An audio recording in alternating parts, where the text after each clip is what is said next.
नमस्कार, आप देख रहे हैं देवभूमि। आपके साथ मैं दीपिका सिंह। करते हैं खबरों की शुरुआत। हरिद्वार जनपद के किसानों की समस्या के समर्थन में कांग्रेस 16 अक्टूबर को रैली निकालेगी, जिसे एक किसान सम्मान यात्रा का नाम दिया गया है। इस यात्रा की अगुवाई कांग्रेस के सीनियर नेता और राज्य के पूर्व मुख्यमंत्री हरीश रावत करेंगे। यात्रा आपको बता दें कि जिसमें जनपद के किसान ट्रैक्टरों के साथ रुड़की पहुंचेंगे। यात्रा का मुख्य मकसद उत्तराखंड सरकार तक किसानों की मांग को पहुंचाना है। दरअसल पिछले दिनों हरिद्वार के आसपास के इलाकों में आई बाढ़ से किसानों को भारी नुकसान हुआ था। फसलें पानी में डूब गई थी। किसानों को फसलों का उचित मुआवजा नहीं मिला। ऐसे में कांग्रेस की मांग है कि किसानों को उनके गन्ने की फसल का 12,000 प्रति बीघा और धान की फसल का 10,000 रुपये प्रति बीघा मुआवजा दिया जाना चाहिए।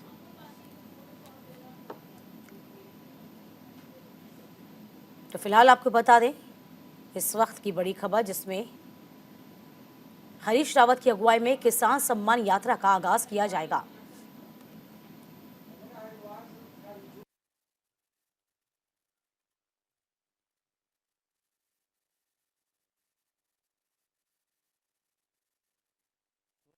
अक्टूबर में एक किसान महासम्मेलन यात्रा है गुरुकुल नारसल बॉर्डर से रुड़की तक।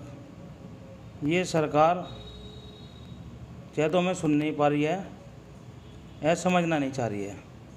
किसान बहुत ज़्यादा परेशान है। जितने भी प्रोग्राम हम कर रहे हैं, मेन मुद्दा हमारा किसानों का है। उनके बारे में सरकार को सोचना चाहिए। इस तरह की रैली प्रोग्राम होते रहेंगे, ये रुकने वाला नहीं है। अभी 1-2 रैली करके हम रुक जाएंगे, रैली रुकेगी नहीं। 16 अक्टूबर में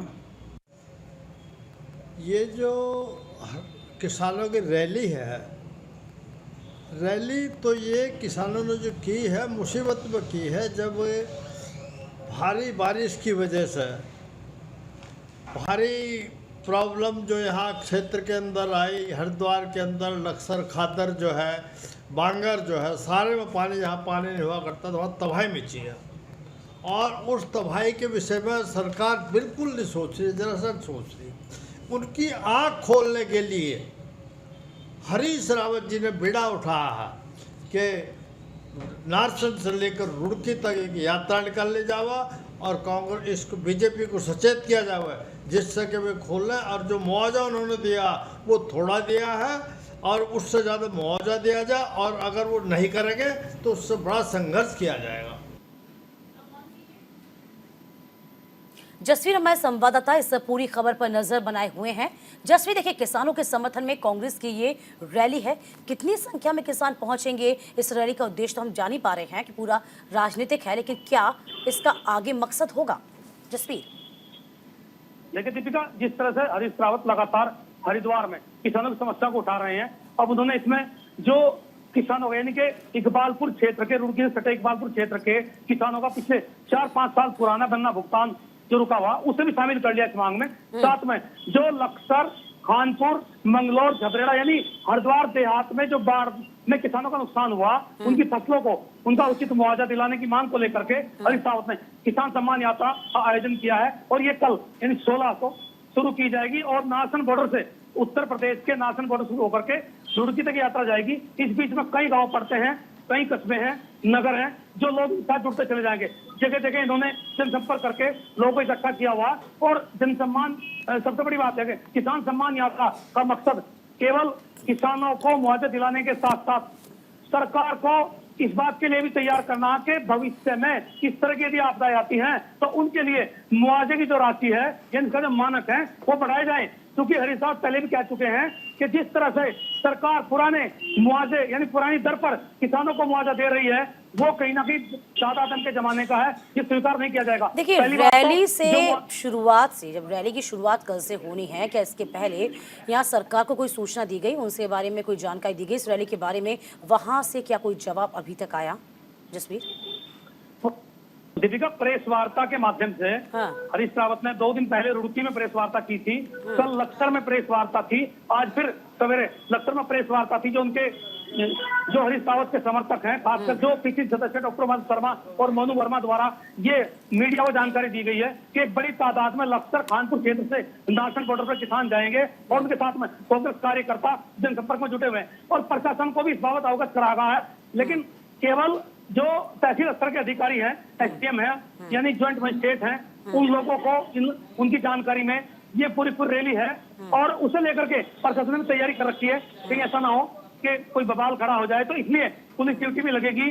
और मुझे लगता है कि जिस तरह से यात्रा निकाली जा रही है तो जरूर प्रशासनिक अधिकारी उनसे वार्ता करेंगे। यात्रा के बीच में वार्ता हो सकती है, फिर जहां यात्रा का समापन है रुड़की में, वहां उनका ज्ञापन लेने की जो बात हो कही जा रही है। हो सकता है इस मसले पर कोई बात हो, लेकिन अभी तक तो प्रशासन शासन की तरफ से कोई ऐसा जवाब नहीं आ देखिए, रहा। कांग्रेस की मीडिया को मंशा क्या जन- वाकई किसानों का साथ देने की है? क्योंकि हरदा अभी तक देखा जाए पूरे फ्लैश फुट पे अब नजर नहीं आ रहे हैं, बैक फुट पे ही कहेंगे पॉलिटिक्स को लेकर कि अपनी हरदा राजनीति को चमका रहे हैं। कांग्रेस का कुछ और भी प्लान नजर आता है आपको जसवीर? इस तरह से अब ये मुद्दा कांग्रेस ने पकड़ लिया है, उसमें हरदा यानी हरीश रावत इस मसले को लेकर के ज्यादा मुकर हैं। पिछले करीब 3 माह में हरीश रावत ये 10 या 11वीं रैली करने जा रहे हैं, जिसमें कई सभाएं की गई हैं, ज्ञापन दिए गए हैं, धरना प्रदर्शन किया गया है। अब ये नाशन बॉर्डर से लेकर के रुड़की तक रहा, तो इसमें ये तो कहा जा सकता है कि 2024 का लोकसभा का चुनाव कहीं ना कहीं कांग्रेस उसे भी टारगेट यानी वो भी लक्ष्य है, तो उसका ये बेनिफिट इस मुद्दे के माध्यम से कांग्रेस उठा सकती है। और ये विपक्ष आरोप भी लगा रहा, यानी ये सत्ता पक्ष के लोग आरोप भी लगा रहे हैं कि कांग्रेस केवल और केवल अपनी राजनीति चमकाने के लिए 2024 के चुनाव में लाभ पाने के लिए इस तरह के प्रपंच रच रही है। लेकिन दूसरी तरफ किसानों कांग्रेस ये कह रहे का हैं साथ देने की बात कही जा रही है, लेकिन यहाँ पर हरदा हो सकता है अपनी राजनीति को भी रंग देने की कोशिश कर रहे हों। बहुत शुक्रिया जसवीर आपका तमाम जानकारी देने के लिए। अगली खबर लक्सर से है, लक्सर से जहां लादपुर कला गांव में food safety inspector Dilip Jain ने शाहिद और शहरान नामक व्यक्तियों के घर पर छापा मारा है और छापेमारी के दौरान 1 क्विंटल नकली मावा जब्त किया। मौके से मावे की भट्टी उपकरण भी बरामद किए गए हैं। वहीं इस पूरी कार्रवाई के दौरान शाहिद और शहरान मौके से फरार हुए। Food safety officer Dilip Jain ने बताया है कि लक्सर के लादपुर कला गांव में नकली मावा बनाए जाने की सूचना पर यह भट्टी पर छापामार कार्रवाई की गई है। पकड़े गए नकली मावा से 3 अलग अलग सैंपल भी जब्त हुए, जिन्हें जांच के लिए भेजा जाएगा। जांच रिपोर्ट आने के बाद आगे की कार्रवाई अमल में लाई जाएगी।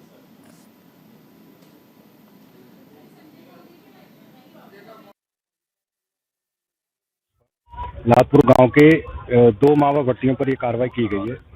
एक मावा भट्टी पर हमें 1 कुंटल के आसपास मावा मिला है, जिसके 2 नमूने लिए गए हैं और मावे को मौके पर डिस्ट्रॉय करा दिया गया।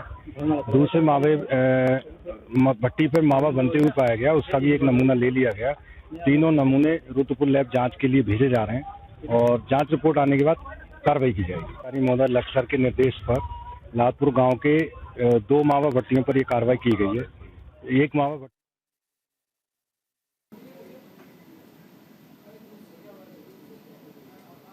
देहरादून से बड़ी खबर है। मौसम विभाग ने जारी किया है पूर्वानुमान। बारिश ओलावृष्टि को लेकर यह अलर्ट जारी किया गया है। 16, 17, 18 अक्टूबर को येलो अलर्ट जारी है। उत्तरकाशी, रुद्रप्रयाग, चमोली में बर्फबारी का अनुमान। तापमान में भारी गिरावट आ सकती है।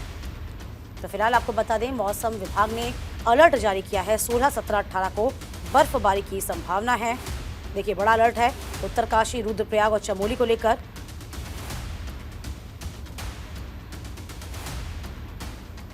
जिसमें मौसम विभाग ने अलर्ट जारी किया। तो तापमान में भारी गिरावट की संभावना है।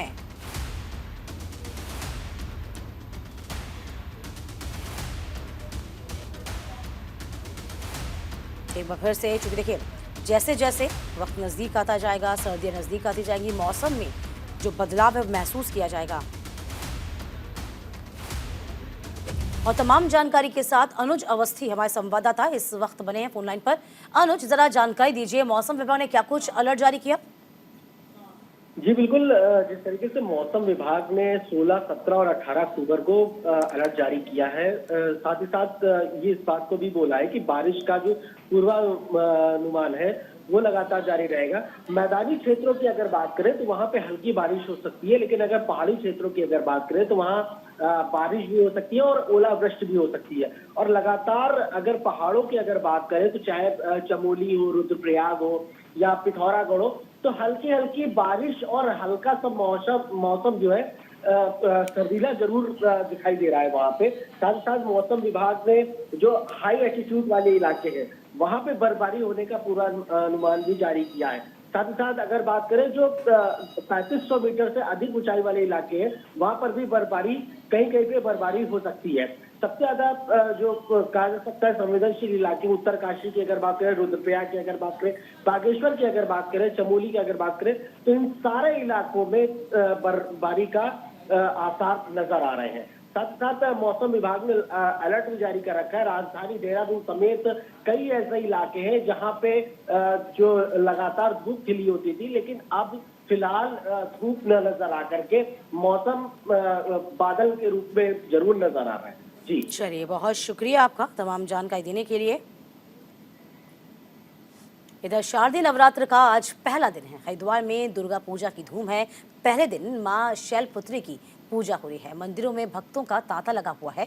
शारदीय नवरात्रि की शुरुआत हो चुकी है। नवरात्र के पहले दिन मां दुर्गा के पहले स्वरूप शैलपुत्री की पूजा की जाती है। ऐसी मान्यता है कि 9 दिनों में माता धरती पर आकर भक्तों की मनोकामनाएं पूरी करती है। मां दुर्गा नवरात्रि के 9 दिन पृथ्वी पर भ्रमण करती है और अपने भक्तों के कष्टों को दूर करती है। ऐसे में श्रद्धालुओं में नवरात्र को लेकर अटूट श्रद्धा देखने को मिलती है। पूरे हरिद्वार में भक्तिभाव का माहौल बना हुआ है।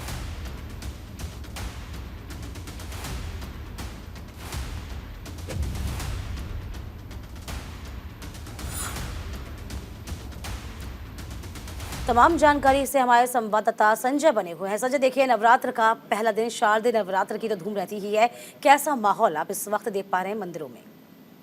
देखिए दीपिका, शारदीय नवरात्रों की आज से देश भर में शुरुआत हो चुकी है और आज से ही मां भगवती के अलग अलग यानी 9 स्वरूपों की पूजा होगी और नवमी के दिन इन व्रतों का समापन होगा। यानी कह सकते हैं धर्मनगरी समेत तमाम जो अन्य जनपद है वहां पर भी लगातार देखा जा सकता है जो भक्त है वो सुबह से ही दुर्गा माँ के मंदिर में जा रहे हैं और विशेष पूजा अर्चना कर रहे हैं।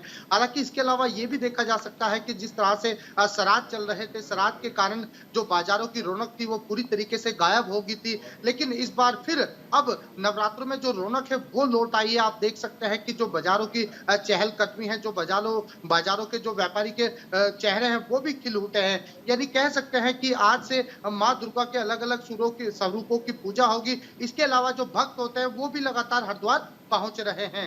दीपिका, चलिए, वाकई में आज की धूम भी है। यूं कहें कि ऐसा ही 9 दिन तक माहौल बना रहेगा। बहुत शुक्रिया आपका संजय तमाम जानकारी देने के लिए। इस बीच वनडे वर्ल्ड कप के लिए एक अहम मुकाबले में भारत ने पाकिस्तान को 7 विकेट से एक बार फिर से हरा दिया। भारत की जीत पर सारा देश जश्न में डूबा है। इसकी बानगी लक्सर में भी देखने को मिली थी। इतना ही नहीं, लक्सर के देहाती इलाके में भी भारत पाकिस्तान के मैच का क्रेज देखने को मिला। लोग टीवी पर मैच का लुत्फ उठाते दिखे। जैसी टीम इंडिया को जीत मिली, लक्सर के लोग जश्न में सराबोर हुए। आपको बता दें कि अब तक वर्ल्ड कप के 48 साल के इतिहास में भारत ने पाकिस्तान को लगातार 8वीं बार हराया है।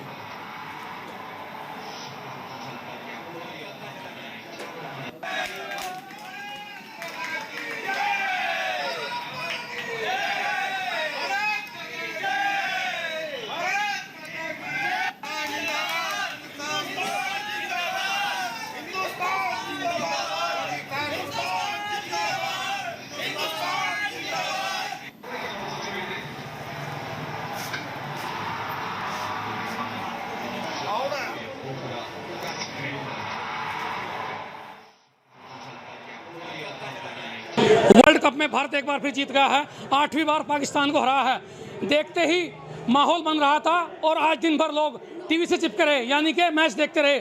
बाजारों में सन्नाटा रहा, घरों में लोग अपने अपने घरों में टीवी देख रहे थे। केवल फोकस टीम इंडिया पर था, खास तौर पर जीत पर था। यानी हर किसी की जुबान पर यही था कि इस बार फिर भारत ही जीतेगा। हम मौजूद हैं, आप देख सकते हैं, लक्सर में, यानी हरिद्वार के सबसे बड़े देहात सेंटर पर हैं। यहाँ जितने लोग टीम इंडिया के फैन यानी हमारे जो देहात के लोग हैं वो किस तरह इस जीत को सेलिब्रेट कर रहे हैं, बात कर लेंगे।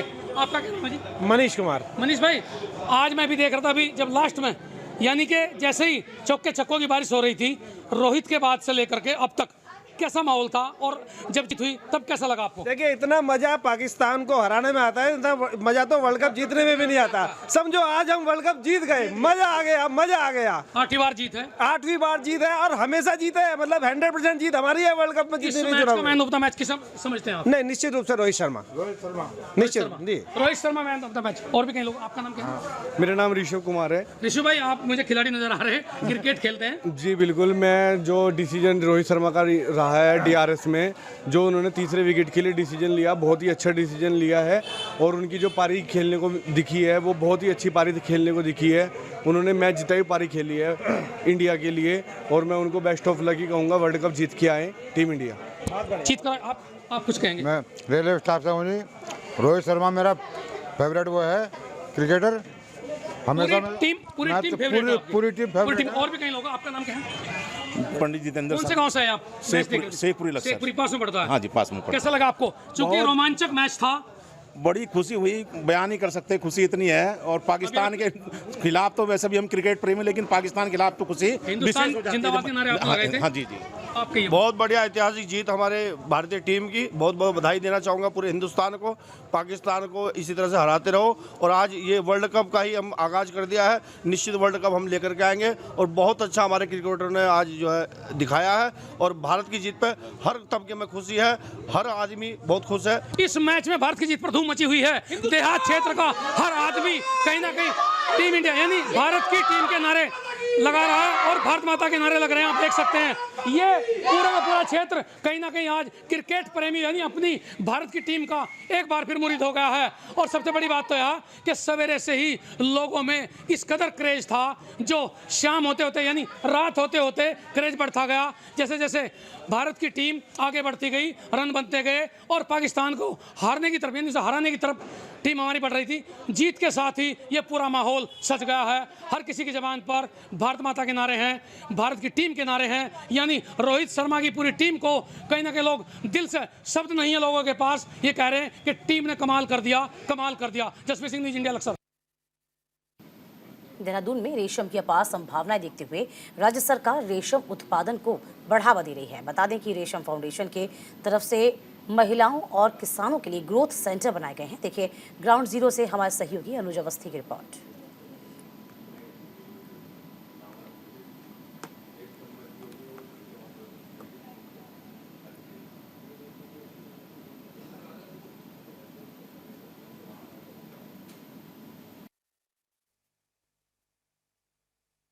रेशम की साड़ी और रेशम का कुर्ता या रेशम की जो जैकेट आती है वो आपने पहनी होगी, लेकिन आपको ये पता है कि ये रेशम बनता कैसे है?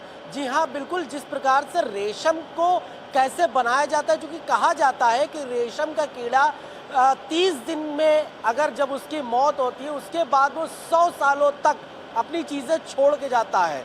ये कहावत बिल्कुल चरितार्थ है। हम इस समय मौजूद है राजधानी देहरादून के, जहाँ पे रेशम बनाया जाता है। रेशम के कीड़े को उसको यूटिलाइज करके इन मशीनों में डाला जाता है, और मशीनों में डालने के बाद ये रेशम का जो कीड़ा है, ये जो आप दिखा सकता हूँ कि ये जो आपको सफ़ेद सफ़ेद दिख रहा है, इसको बोलते हैं कोया।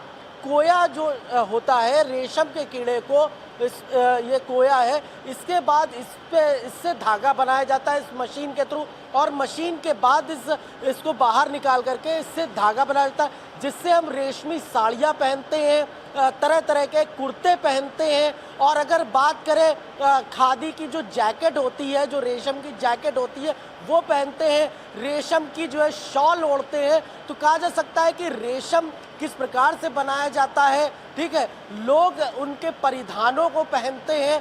कैमरा पर्सन राहुल कुमार के साथ अनुज अवस्थी, न्यूज़ इंडिया, देहरादून।